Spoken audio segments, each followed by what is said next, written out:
Good morning, everyone. A very warm welcome.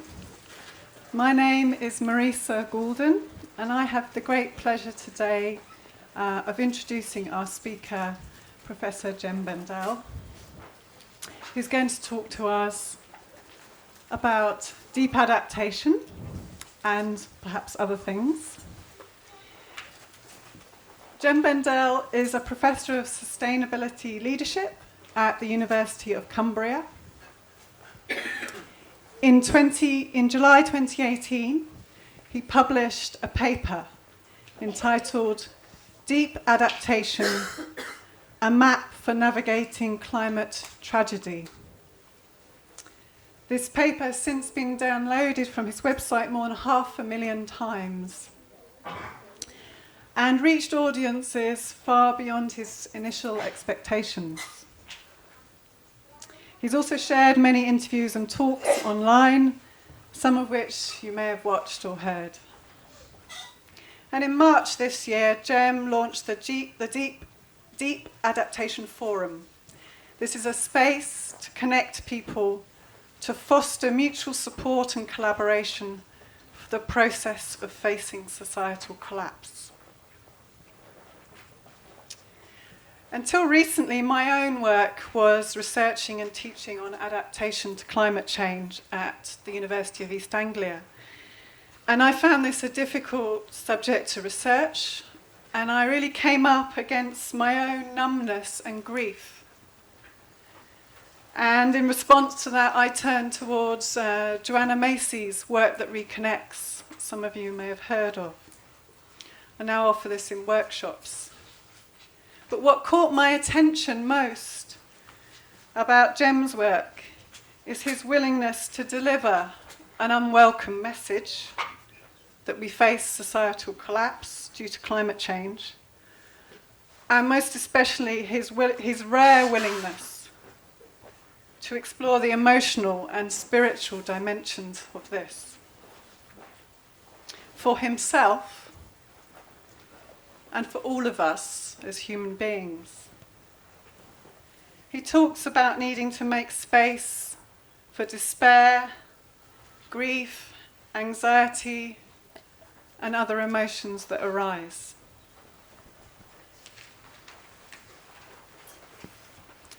Today at Green Earth Awakening, we have the theme of turning towards. So we're inviting you to turn towards your own experience while listening to this talk, to notice your own responses. At the end of the talk, Dayajyoti will invite us to take a short pause and connect with ourselves, and then Jem will take a question and answer.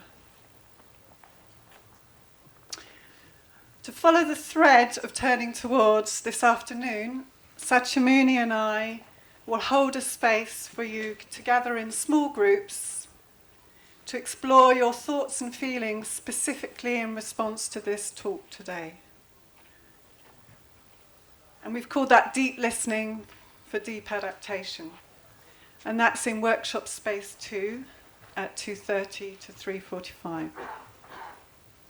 It's just over there. There are also other workshops today that continue this thread of turning towards what is happening in our world. You can attend a grief circle hosted by Extinction Rebellion, also at 2:30. Check the board for the location. And then at 4:15, Claudia will be leading a truth mandala from Joanna Macy's Work That Reconnects.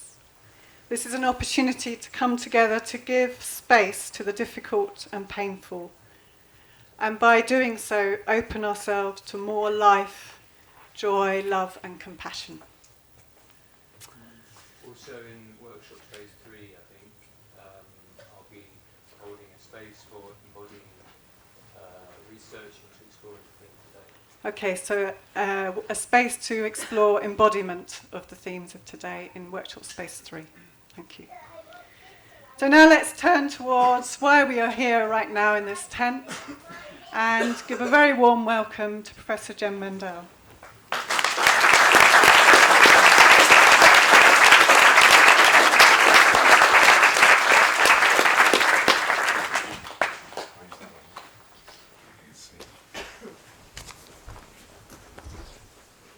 Is this on? Oh, yes, it is, and you can hear me okay. Good morning. Thank you for that. And it's lovely to hear about the way this topic is being held here at Green Earth Awakening.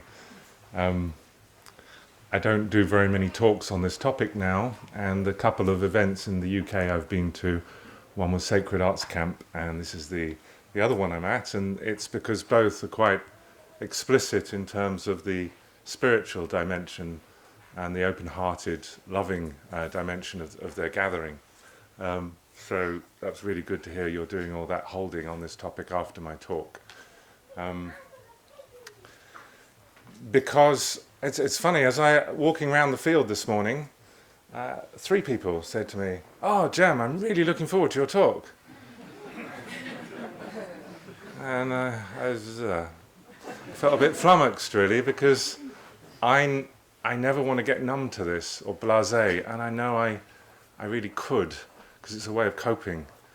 And there has been a time earlier this year when I think I really did get carried away with how much was happening and how many calls on my time and how this was exploding into a global social movement, and therefore I perhaps wasn't really feeling it. So I don't want to give too many talks, and therefore I want to really sink into the topic. And so every time I do a talk like this, I check the latest news on our climate situation, and it stuns me. I can't live with that constant attention on climate news. I actually deliberately detox from it in order not to be walking around with a tear in my eye all the time. But I did that yesterday and this morning, and it's tough. And I also know that one way of reacting to that shock, fear, anger, is to want to get up and do something. And I have that in me, and I admire that in other people, but I also can see how that impulse can also be dangerous to ourselves and to others. And so I've had this dilemma of the balance of the inner and the outer work ever since the deep adaptation paper started to become famous. And so for me, I had, Extinction Rebellion has been a revelation. And I spoke at the opening of the International Rebellion in Oxford Circus by the Pink Boat of Truth. And there was this, seeing thousands of people there, this sort of sense that I wanted to say, with this activist energy, that I wanted to say something less bleak.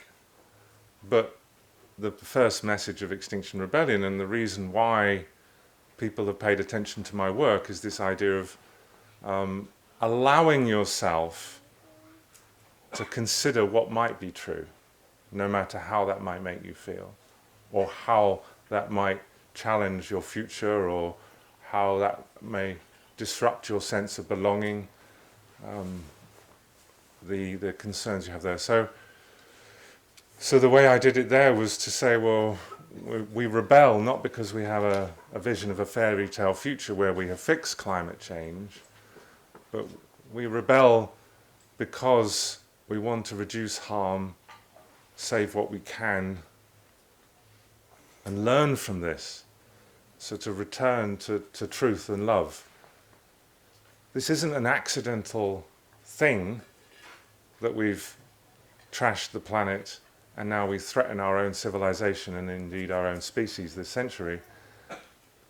And we have to recognize that. So the climate predicament is like this, like a severe mirror on our collective consciousness.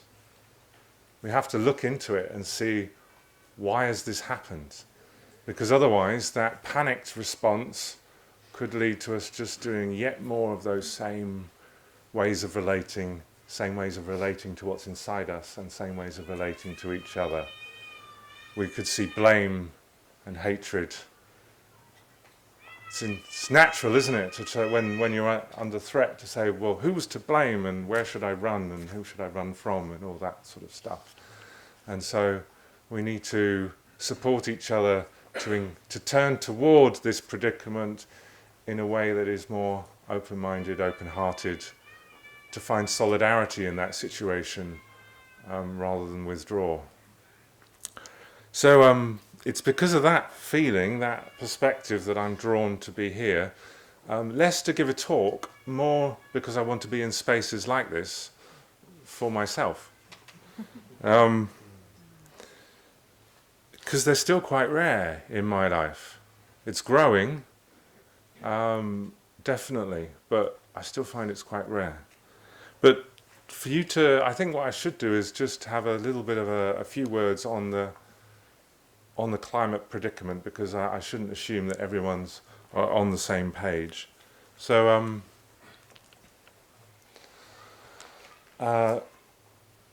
there's debate about when we should measure climate change from. But if we go for 1750, which is before the Industrial Revolution, rather than 1850, which is what the Intergovernmental Panel on Climate Change uses, then the world has already warmed globally by about 1.5 degrees. And that doesn't seem much, does it? And that's always been a communications issue. But that's on a baseline of about 13.5 degrees global ambient temperature in 1750. So that's about 11% more energy in our world atmosphere before humans started burning coal. And that's not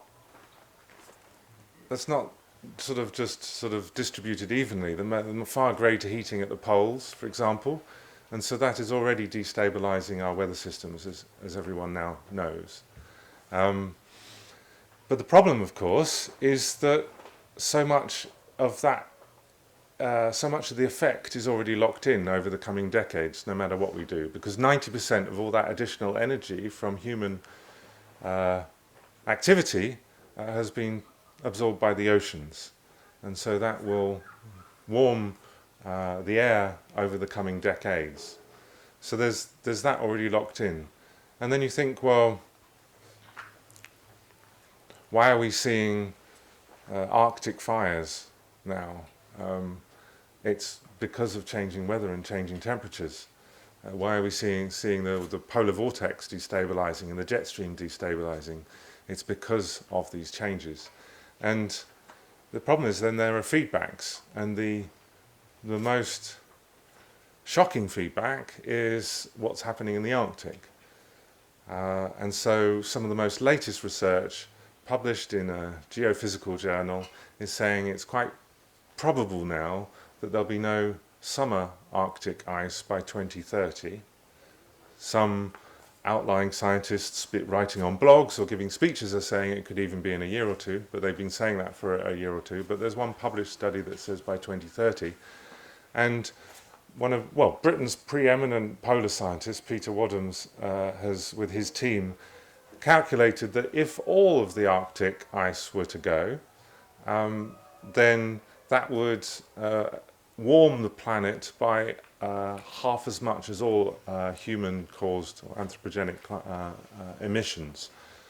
So you can see we're already at 1.5 degrees over 1750, so then 50% more forcing, and that's because of the retreat of the ice means that the sun's rays go into dark ocean rather than being reflected back into space, as well as the loss of the ice. It takes up a lot of energy to melt ice. So we're in a terrible situation, and Extinction Rebellion has been amazing in helping bring that situation to the masses. And also to point now towards what it means, not just for, I shouldn't say just, it means a lot. People are suffering right now across the majority world, Mozambique, Guatemala and so on, both by the tragedies of natural disasters, but also droughts and just general food price rises and therefore migration. So this is happening to people right around the world already, and of course you may have heard the statistic that 200 species are going extinct every day, and again climate change being one of the key driving forces on that. But what's really changed in the last year is this idea that we're in danger.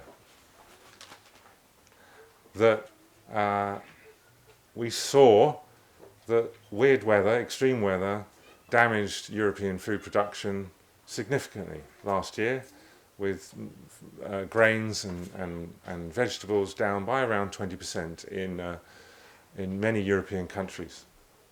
And we've had pretty weird weather this summer as well, and I don't know what the latest data is on that. But Britain imports 60% of its food. And unlike places like Spain and Netherlands, where our domestic agriculture is very dependent on rain. So we've got some particular risks in the UK, and the British government hasn't done a review of food security for over 10 years. So that's the part of the message from Extinction Rebellion which is really cutting through, which is, we are now in danger, our way of life. And I think that's, for some people, that's quite a problem, that it seems that we only seem to care when it's like us, rather than the majority of people around the world being badly affected. But I think it's an essential element to our awareness that this is coming home to us now, and we don't know how quickly. I make a prediction it's not a prediction, I make a guess, and I say it's a guess in my paper. I predict that societal collapse is likely, actually inevitable, in nearly all societies around the world within 10 years because of extreme weather impacting on agriculture. Now, we could do a lot to slow that down. Animals eat twice as much grain as humans on the planet today. So we could actually cope with quite a major collapse in the key bread baskets of the world. But that would take a massive change in our political system and our economic system to adapt in that way when we have multi-breadbasket failures around the world. So the problem is also we have such a fragile system. I mean, I depend on supermarkets for my daily calories, and probably most of you here do too. And that is a fragile global supply system with just-in-time supplies that could break overnight. So we are very vulnerable with our current way of life. And of course, even our ability to pay and buy something, even made locally, is dependent on a global confidence in a global financial system that props up the banking system, which issues our money as debt. And so that could go first. The actual pace of disruption to our way of life from the environment might be something that we may possibly be able to respond to, but our systems that we depend on are so fragile. The financial system, our ability to transact with each other, is very fragile, and so that may collapse ahead of any actual environmental direct impact on our food supply.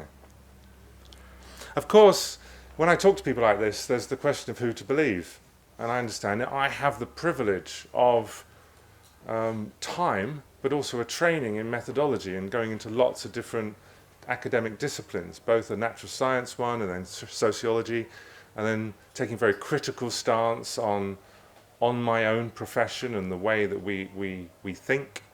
And, but that's a great privilege that most people don't have.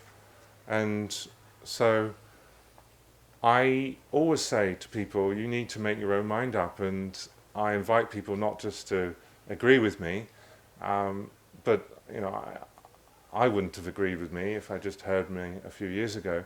So I invite people to look at the deep adaptation paper, but also that's a year old now, so I produced a compendium of peer-reviewed research or UN reports over the last 12 months, which I published in July. So you can just type in a compendium and my name, and you will be able to download that as well. And that's over 20 peer-reviewed publications, which lend weight to what I'm saying and perhaps even suggest that it's happening even sooner than I thought.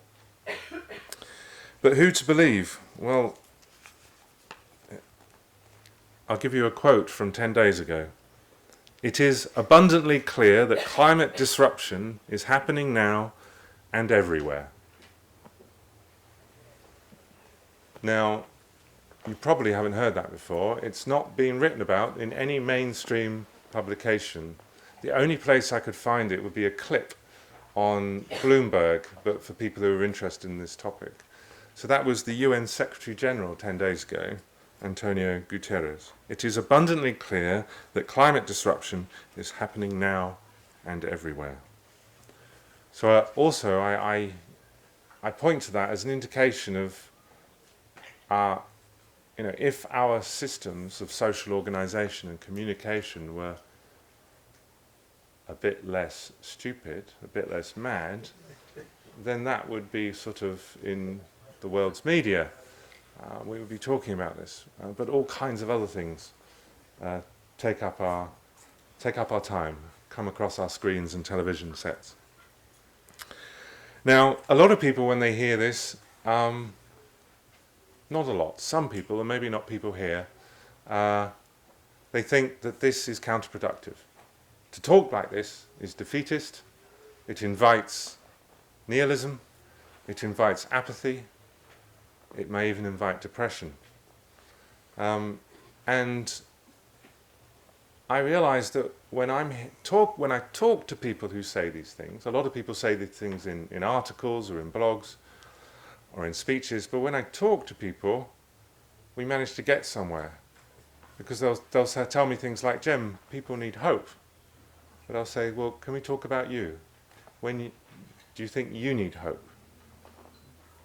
Let's talk about that. Okay, so let's explore that. What do you mean by hope? Is it an active or a passive one? Is it this wish for something to be better? Or is there some sense of plan that you're involved in? Let's actually look at that. And secondly, do you need it? I mean, if you didn't have that hope, what would be important to you? And the conversation often then leads to a place of, there are things that I fundamentally believe in, no matter what will happen. And so, also what I'm finding is that people, a lot of people are not discovering apathy or nihilism or depression, but absolutely people are experiencing some kind of positive disintegration of existing stories of self and identity. And that's tough. Of course it is, but perhaps it has to be. So it's a question for me of how to hold each other in those moments, and how for me to invite people to hold me in those moments of positive disintegration, where old stories of self and old assumptions about the future disappear, and we try and look for new ways of finding meaning in this context. And I think that there's amazing power in it. Despair can burn away those old stories and make you an uncompromising, loving rebel. I think that's what we're actually seeing quite a lot of with Extinction Rebellion. But I also find that a lot of people don't seem to want to go there unless they have a framework to be held to talk about this. And that's why I came up with the deep adaptation framework. Deep adaptation is basically saying, my view is inevitable, but you don't have to believe it's inevitable. But it's probable now, and actually it's happening already in some places, that societies will collapse because of disruption from climate change. And when I say collapse, I mean an uneven ending of our normal way of life, our normal forms of sustenance, shelter, pleasure, and identity and meaning, our normal forms of security as well. And how that will happen, I don't know. A lot of people are now asking me to spend time with others to work out how and where, but I'm less interested in that, in the kind of stuff I've just talked about already. So the deep adaptation framework doesn't provide answers. The because I think it would be misleading to suggest there are simple answers in this context. Instead, I offered 4 R's. Resilience, restoration, relinquishment, and reconciliation. And resilience is simply the question of, given this situation, this predicament, what is it that we most value that we want to keep? The second question is about restoration. What is it that our way of life, our busy civilization, what is it that we've lost that we could bring back to help us cope with what's to come? Relinquishment is the question of, well, what is it that we could let go of so that we don't make matters worse by trying to hold on to things that we just can't and maybe shouldn't keep. And reconciliation wasn't in my original paper. It's the 4th R, and it was because I realized that some people were reacting to this with the narrative of, we must do whatever it takes to try and slow this down or stop this. And that was coming from an energy which I realized was understandable and could be productive, but also could be highly destructive. And so I was inviting people to consider, well, what is it that I need to make peace with, and with whom, given that now we realize that our mortality is a much more felt, present thing, my own and yours. So that we're not doing all this stuff in the world just to somehow cope with the unbearability of sitting with this pain and this uncertainty. So that's the idea of reconciliation. And that blog that I wrote about that was very much my connection with the Buddhist community worldwide, because Joanna Macy picked it up, shared it with her network, the work that reconnects, and that then really helped connect me with the Buddhist philosophy and Buddhist practices. And I finally decided that my friend Inderpreet was right when 15 years ago he said, "Jem, you should do Vipassana."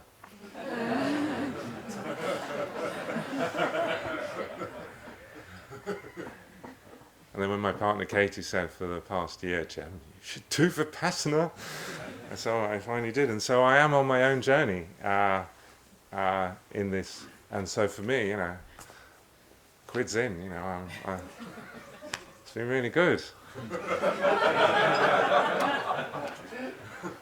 Civilizational collapse has an upside for me in my spiritual growth. So yeah, meaning and purpose from this perspective. A lot of people are saying, where's meaning, where's purpose, and therefore where's a vision? So yeah, if I'm pushed, I could say I have a vision of a livable world, so a livable planet and a more lovable world. But that can all just sound a bit, A vision perhaps that's more down to earth would be a vision that's real, which is that we can sit like we are now, and we're in a place like this, and we can hold each other and explore what this might mean, without wanting to prove ourselves right or wanting to get a quick answer. That we can be open-hearted and open-minded in working out what to do, and that through that we will make the best of a bad situation. We will reduce harm, and we will find love and joy in the process. A more material vision about how society will be, or how Britain will be, at the moment, it doesn't really quite feel right for me. But therefore, I think perhaps part of my vision is that more of us will recognize that this wasn't just an accident, and will realize that our systems failed us. Our systems of thought, our systems of belief, our systems of economy, our systems of relating, they failed us. And this is a massive invitation to rethink everything together. So that's perhaps part of my vision. And I also think we are going to do a lot of amazing things. And I'm going to say them out loud, even though it's a bit controversial. I've been talking for about 25 minutes? I think, okay. I believe we probably will geoengineer the Arctic in ways that are fairly safe through marine cloud brightening. I believe we will transform agriculture as if we were in war and get ready to manage distribution when our grain imports collapse. I believe we will create truly alternative exchange systems so that when global financial systems collapse, we can still swap and trade with each other. I believe we will transform banking and stock exchanges in a coordinated way so that we don't rely on an ever-expanding economy in order just to have employment and have a functioning society. I believe we will restore our soils, seagrass, meadows, forests. So we will draw down carbon from the atmosphere in natural ways.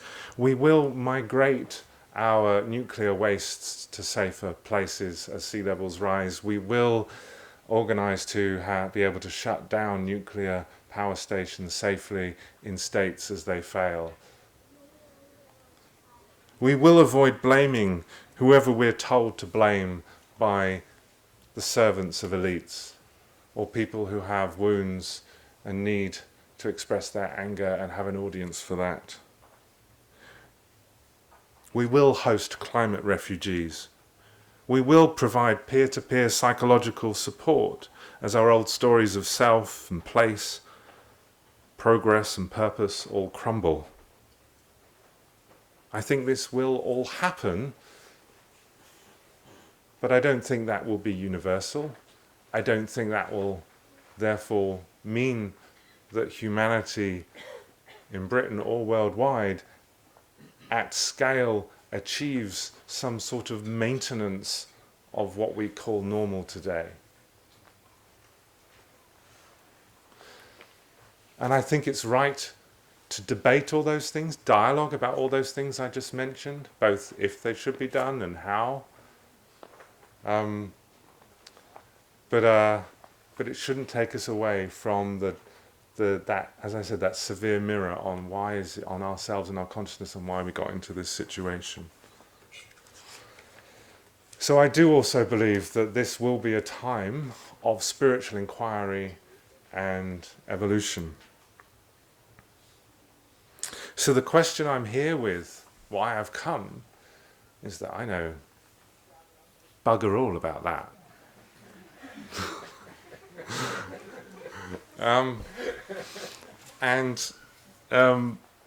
Should we, and if so, how do we help people awaken fast?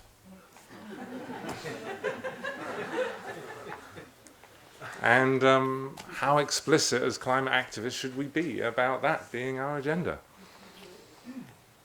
I'm going to be very interested to hear what you think, both here and in conversation over the next couple of days.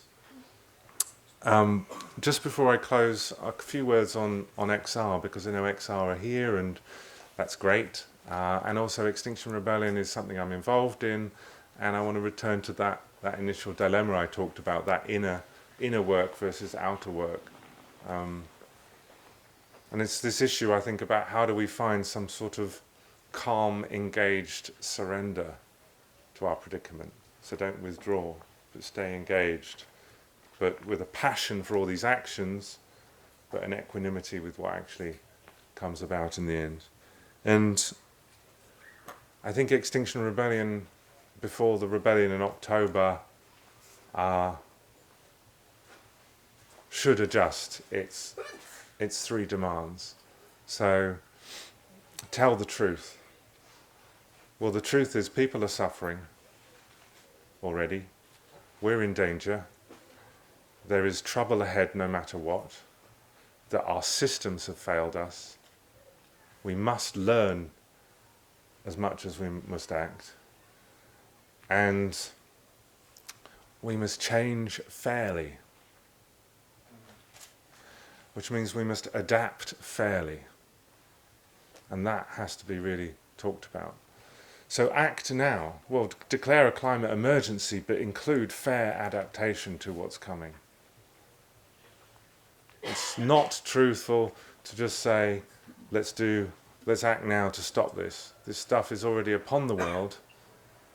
So it's ignoring the suffering that's happening around the world. It's ignoring the food price rises that the poor in Britain are already experiencing and across Europe, and it's ignoring what's coming. when the current harvest problems feed through into market prices as well. So this is happening now. So Act Now must be about fair adaptation as well as cutting carbon and drawing down carbon. And therefore, beyond politics, well, citizens' assemblies need to look at adaptation. How are we going to adapt fairly to this as much as we can, as best we can? So I'm hoping that both at the grassroots of XR, this is how people talk and think, but also the people at the centre of XR, I wouldn't say at the top, but at the centre of XR also recognise that this is what we should be talking about now. So thanks for listening. We've got quite a bit of time for reflections and questions. Thank you. Thank you. Can I just say one more little one? Just one very short little thing. It's not like a question really, it's more of an agreement as well with everything, but okay. Just move the meter. It's just to say I think it's really good that you've expressed the necessity to look at ourselves first, because obviously if a person doesn't change themselves, they can't change society. It's clear, isn't it? If we carry on being the same internally, this will carry on externally. But it's also the thing of linking the action, like, I didn't get your name, but, you know, to move the thing as well, because it feels so, one feels so impotent, seeing it all going on and not being able to do it. But obviously it's like a balance, isn't it? Between having the inner work and the outer work. The inner work and outer work. And previously, that kind of perspective suggested we sort of just take individual action in terms of maybe not eating meat and dairy and not flying abroad, when actually we are political beings as well. So what I like about Extinction Rebellion is it invites us to take personal responsibility in collective action as well as individual changes of consumption and so on. Thank you. Thank you, Glenn.